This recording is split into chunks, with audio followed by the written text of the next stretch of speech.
turned over to them. And we talk about democracy. You know what is egalitarianism? We talk about democracy. And we talk about government. And you know, I will say this. The People's National Party, I grew up in a Jamaica, come here say, they were the party of the poor. That they were the poor people's party. And even today, there is a cultural hold on many Jamaicans. Traditional too. They love the People's National Party. It is a remarkable statement. It is a remarkable statement by a judge. Because the judge appears to be identifying social prejudice beneath the legal dispute. In plain English, the judge seemed to be asking, is this really a dispute about law and land? Or is there an underlying assumption that someone like Chisholm is somehow not the kind of person who ought to own a large piece of land? Fascinating stuff. And my listeners, this goes to the heart of the Jamaican experience. Because land is never merely land. If you have land in Jamaica, it represents wealth. Land is not merely land. Land is security. Land is not merely land. Land is social status. Land is not merely land. Land is inheritance. Land is not merely land. Land is political power. Land is not merely land. Land is independence. Land is not merely land.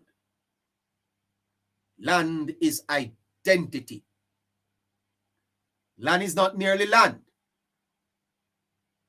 Land is historically freedom, wealth, security, social status, inheritance, political power, independence, identity. And under colonialism and slavery, the ownership and control of land were deeply connected to the ownership and control of human beings. The plantocracy, the plantation system created an extraordinary unequal relationship between land, wealth, and power. The plantocracy. And you want to tell me that in 2026 Jamaica, 2026, 2026, a judge of Jamaica is speaking about prejudice,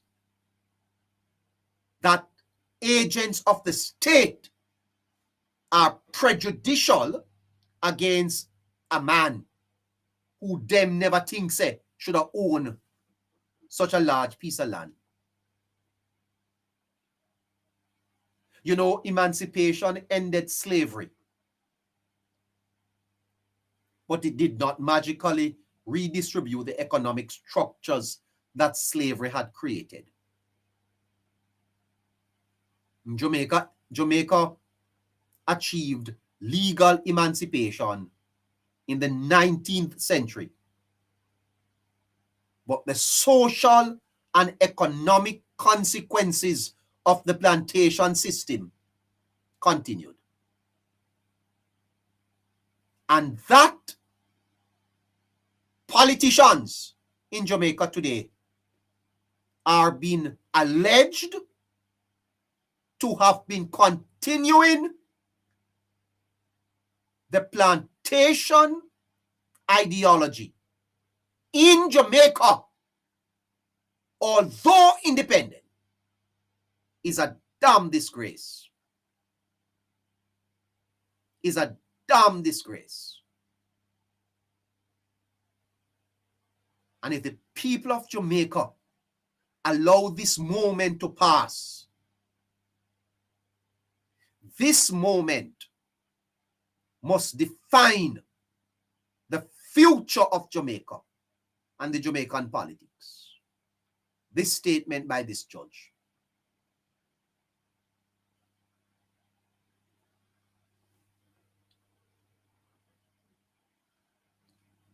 Because Jamaica's own historical material recognizes full emancipation in 1838 as the end of the slavery system. So when a Jamaican judge uses the word emancipation in a dispute about land ownership, that is not casual language. A judge is a learned man, a man who has studied the law and history. And when a judge in a judgment use the word emancipation in a case involving politicians, your government, on the matter of land ownership, that is not casual language. Lord God Almighty, when Jamaicans are going to wake up? When? When Jamaicans are really going to wake up? Because the judge is essentially invoking the unfinished psychological dimension of emancipation.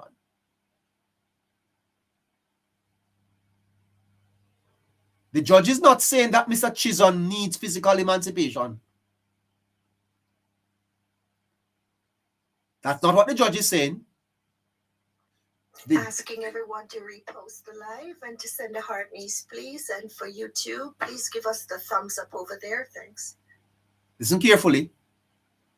The judge is not saying that Mr. Chisholm needs physical emancipation. The judge is suggesting that other people's thinking needs to be emancipated. And the other, open and close quotation, people include leader. Oh God. Oh, what a tangled web we weave.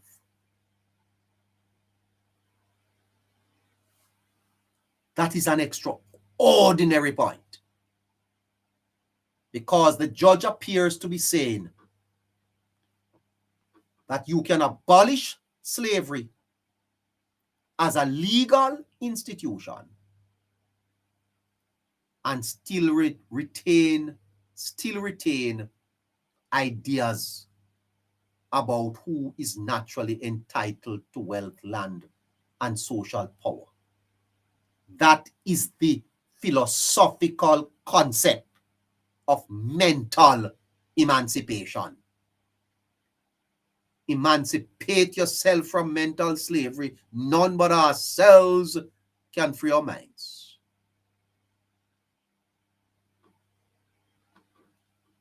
It is very close to the idea later popularized by Marcus Garvey and Bob Marley. Physical freedom is not necessarily the same as psychological freedom. What a shame. And today, Jamaica continues to debate this very question, because recent commentary around emancipation has focused on the distinction between liberation of the body and liberation of the mind.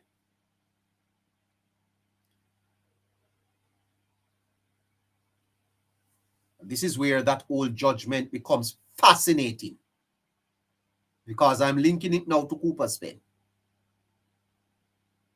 The present Cooper's pen controversy is again forcing Jamaica to confront the relationship between land ownership, social class, historical inequality, informal occupation, and political power. And we have to be careful that we do not turn this into a simplistic story, because it is not. Remember that the PNP is aware of the case. As a matter of fact, the PNP are the ones that took the case to court. And it is to the PNP that the judge made those comments. We have to be careful that we do not turn this into a simplistic story.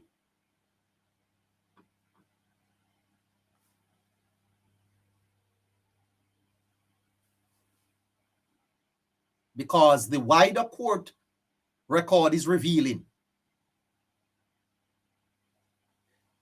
In litigation involving New Falmouth Resort, the court record describes long-standing occupation by squatters,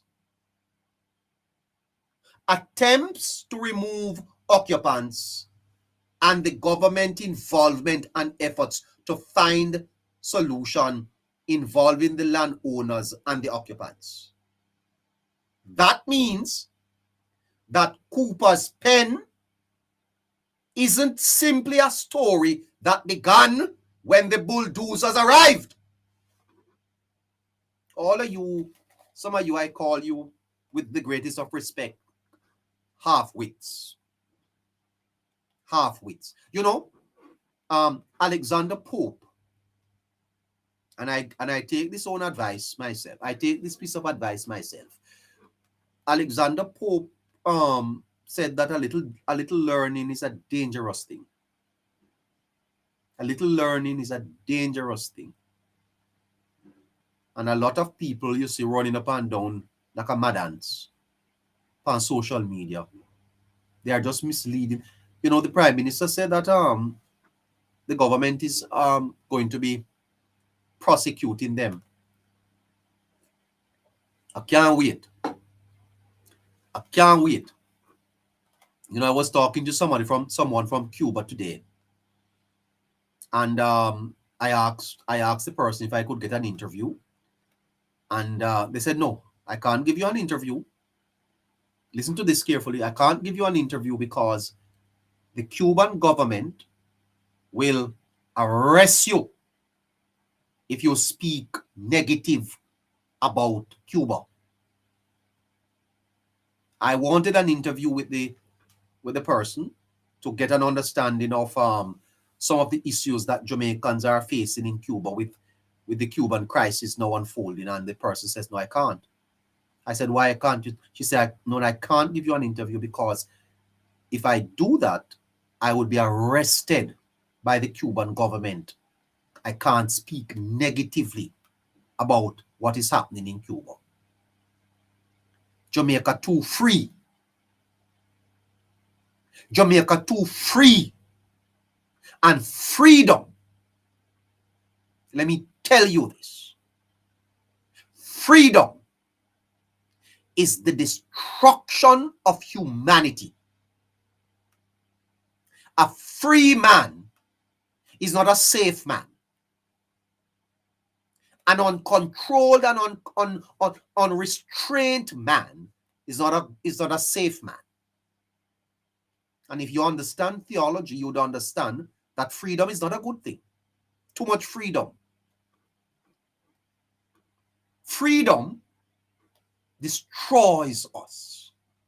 It is the very freedom that you have why many of you are in the mess that you are in today.